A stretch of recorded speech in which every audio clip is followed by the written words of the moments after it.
was a brief meditation of the observing. It's about observing the breath mindfully and keeping our mind free from the likings and dislikings. So we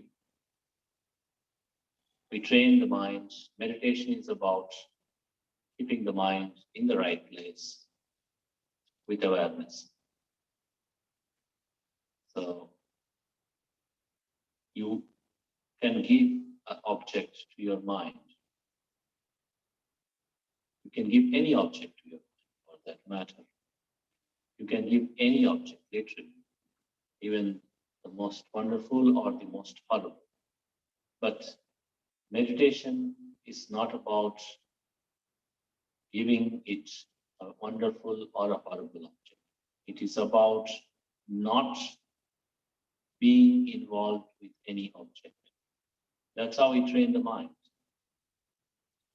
So whatever pleasant things arise, we observe, then don't hold on to it, let it go. Whatever unpleasant things arise, we observe, then let it go. Because when we aren't obsessed with the objects that arise in the mind, then only our mind is truly peaceful.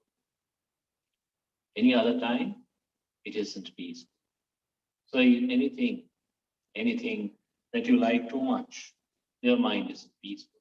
Even if it is a good thing, your mind isn't peaceful. If you dislike something too much, your mind isn't peaceful. So that's the nature of all mental objects. So the training of the mind that the Lord Buddha gave us is to be aware, knowing the things as they come, stay for some time, and then disintegrate after some time. Not being obsessed with them, not being involved with them too much. As they come, it's like you go to a place and then you see certain things, and if you have difficulty sitting, then you can go out and stretch your leg, but don't stretch your leg this side. Gentlemen sitting there. You can go out and stretch and come back, no problem. Or you can sit on a chair. You can take a chair and sit, no problem. But this is the shrine, so don't stretch your leg this side. So when we train the mind like this, then it becomes peaceful. Because when we like something, even if it is a good thing, after some time, our mind becomes heavy. Our mind isn't light because we hold on to something. So when you go to a place, you go to somebody's house, you see something nice, a flower vase or a nice book or anything, doesn't matter. And you pick it up. When you pick it up, then you hold on to it for some time. But if you hold on to it for too long, then your hand pains. Then you need to put it down. So this is the training with regard to all the objects that we experience. With regard to all the objects, the good ones and bad ones.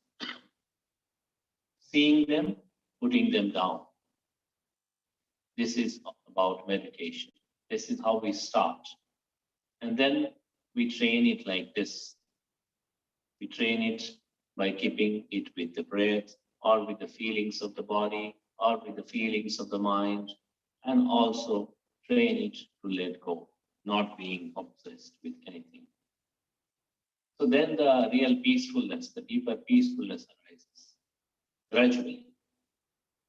And the wisdom also arises gradually. So it's about how much we train, how sincerely we train our mind.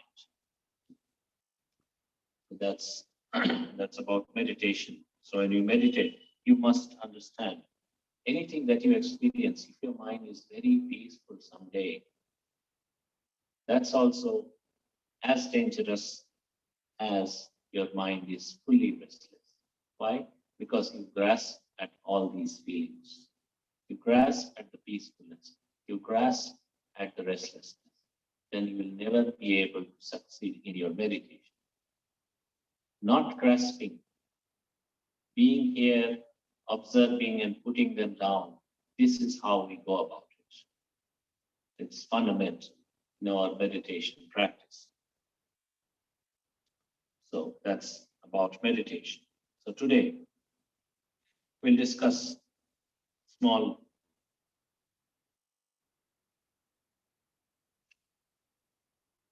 teaching from, no teaching is small, the teaching, the length of the teaching is small, but the teaching, anything that the Buddha has spoken is of great value.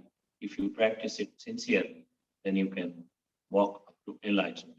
So there, it so happened, there are many discourses in the Samyutta Nikaya, one book called Book of Connected Discourses. There are many discourses where the divine beings would come to Lord Buddha.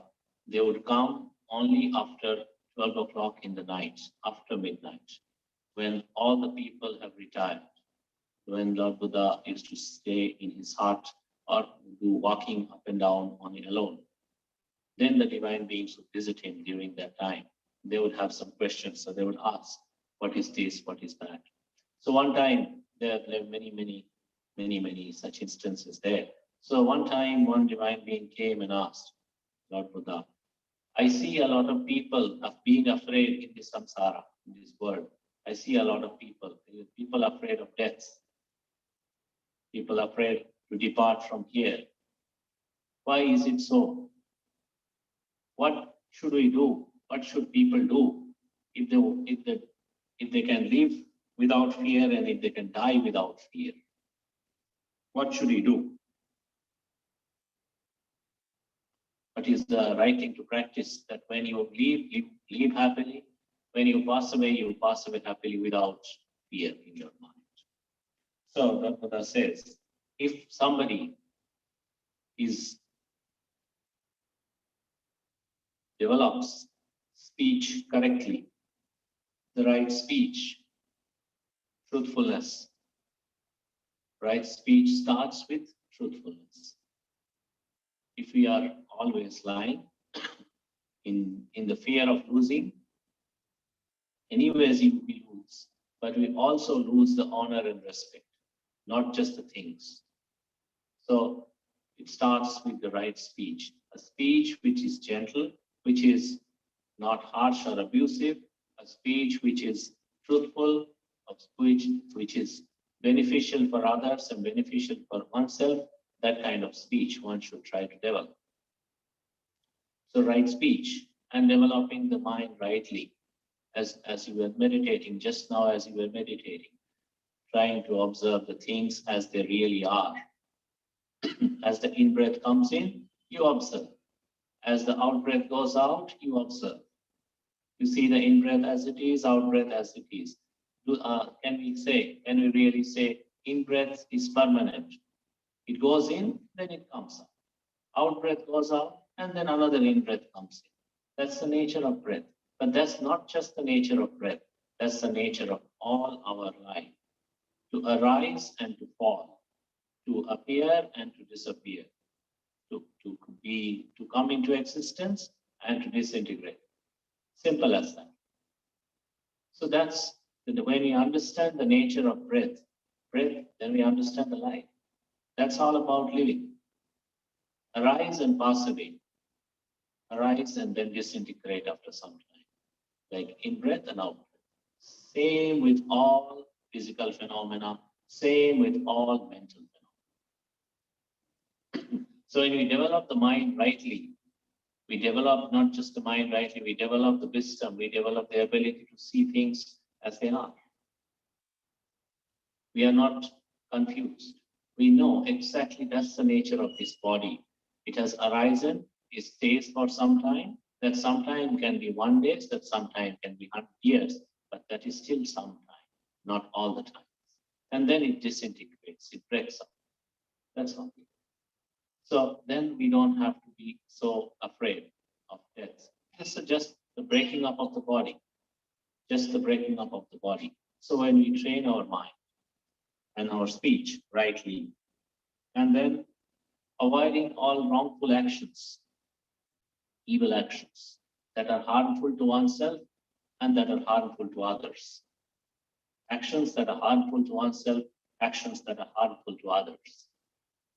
For example, violent actions, hateful or abusive things to do, or holding on to a grudge and trying to harm people, taking others' properties by wrongful means, or others' wealth, or others harming others, trying to harm others, or not respecting one's relationship, the relationship between the husband and the wife, relationship between the parents and the children, not respecting between friends, not respecting the relationships. So anything, any wrongful action, when we stay away from, when we don't get involved, when we give them up, these wrongful actions, when we develop the right speech correctly, a speech which is gentle and beneficial and fruitful, then this, and then along with that, when we develop our minds through our practice of meditation. So these things, and then further he says, when he stays at his home, the person or wherever he stays, he always shares his things, not being stingy, but being generous. Because when you are being generous, automatically support comes to you from one side or the other. But when we are being stingy or being miserly, today or tomorrow we'll not have support, simple as that. So being generous and having the right kind of faith. Having the right kind of faith. What is the right kind of faith? Good actions lead to happiness. Evil actions lead to pain and suffering. This is the right faith. When we do good, which is good for our oneself, good for others, which is beneficial for us, beneficial for others, it leads to happiness. When we do things which are either not good for us, or maybe good for us, or it may bring us some gain, but it will bring suffering or harm to others, then it will bring us, ultimately it will bring us. So starting like this, all the right faith starts here. Acknowledging, recognizing that good actions ultimately lead to good things, good results. Bad actions ultimately lead to bad, unpleasant results. This is the right faith. So people say faith, believing in either a certain God, certain deity, certain rites, rituals, worship, so many things. That's not the right faith.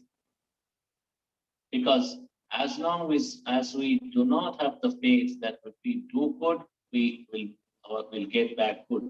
If we do bad, we'll get back bad. Bad things will come to us. As long as we do not have this within us, whatever faith we have is of no great use, because they don't really help our mind to grow. They don't really be our right kind of support. When the suffering comes, they don't come and save us, because we don't have enough good actions to support. So faithful, starting the faith like this, and then right kind of faith. Gentle, as we say, being gentle. Generous, as we just discussed.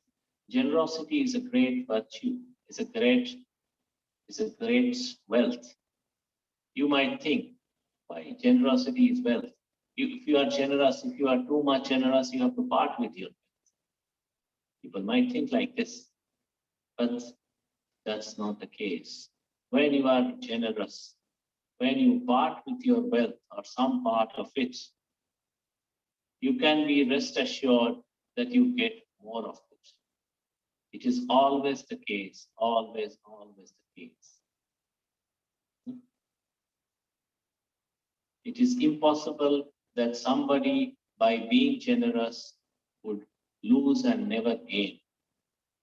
It is not possible.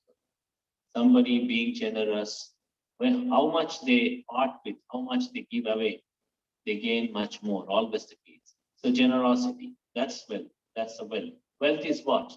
Wealth is what we have, what we need when we have some difficulty. When you have the, say, when somebody is sick in the house, and then you need them to be hospitalized. And so you need a lot of money.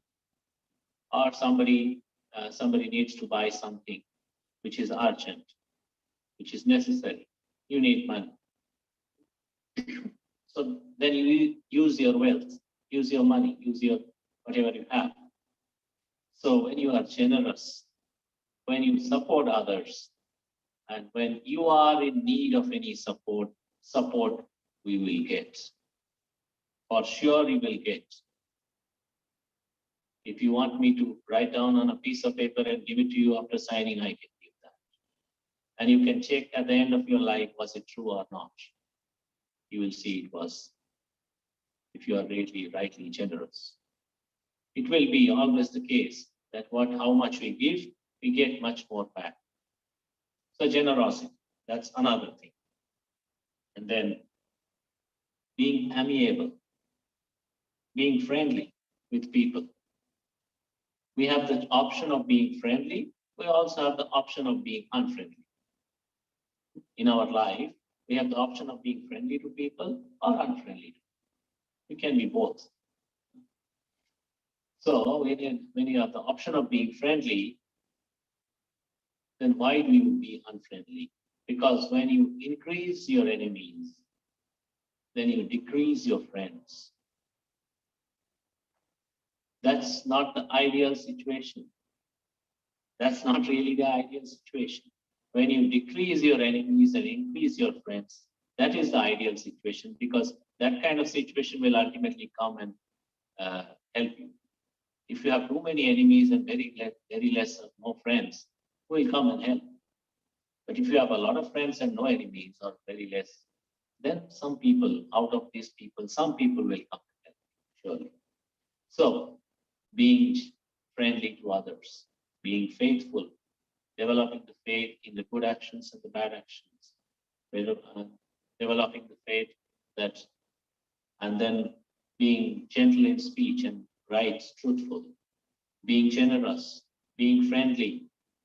When you develop and these things, avoid evil actions, develop a life of virtue, develop a life of goodness, develop a life of morality, develop a life of truthfulness. Then Lord Buddha says, if someone truly develops these things, then they have no fear, neither here nor hereafter. Neither here nor hereafter. Neither in this life, because they know my life is good. Whether people say I'm good or I'm not good, that's their opinion. But when you know, say for example, there's a jewelry made of gold, okay? And then some people see, maybe it is little, it has become a little unclean, not been used for a long time. And then somebody sees it, okay, this is made of brass. Some people comment. Some people say, no, this may be made of gold, not brass. Somebody said, no, it's another metal, something. So, but the wise ones recognize this is gold. And then the owner of the jewelry, when he goes and sells it, he will always get good return. So that's the value of gold. That's the value of good things of life. That's the value of being virtuous. That's the value of being generous. So when you develop these things, being faithful, being generous, being gentle, being friendly, develop the life of morality. Then when you live like this, automatically our life is a good life. Our life is the right kind of life. It's a right example for all people to follow. So that's what he said, that people are to live like this, then they don't have the fear. They don't have the fear what will happen tomorrow, what will happen like this, what will happen like this, or after dying, where will I be reborn? Will I go to a good place? Will I go to a bad place? That kind of thing would not appear, because then you yourself know quality of your mind, which is good, which is bright, which is shining. Then you don't have to be bothered about anybody's opinions. You don't have to be bothered about any fear. Then you are without fear. You can live peacefully here and now. You can live peacefully in the next life. So that's about living happily and peacefully in the present as well as in the future.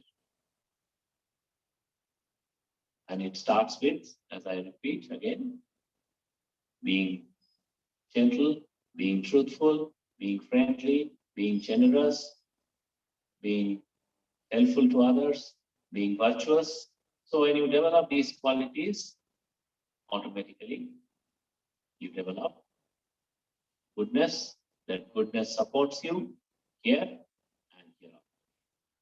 May you all remember these things, and may you all, most importantly, be able to practice, develop these things within your life, because these things are not just something that you hear. These things are something that you must develop within you. All of us must develop within us. It's not like that everything is to be developed right by tomorrow or anything. But every day, gradually, little by little, we develop these good qualities. So when you develop these good qualities, then it becomes a wealth in our heart, wealth in our life. Then this wealth, today or tomorrow, you will come and you will recognize this is the wealth of my life. This is the wealth that I can rely on. Because this is the wealth that cannot be stolen. The wealth of your goodness, the wealth of your virtue, your generosity, your truthfulness, your kindness, your friendliness. This wealth, no thief can steal. No thieves can steal. No thieves can steal. No government can come and tax it and take it away. Nobody can take it away. This is the kind of wealth that stays with us and that grows with us. So with this, we will conclude today's discourse. The chanting of metta, loving. Sukhi bhaveya me dukha aham nichan aham viya veda cha me sukhi hanto macha kata cha verino emani gama ketangi santa handa sukhi sada tato parancha ranchesu Chakavale Sugandano Sa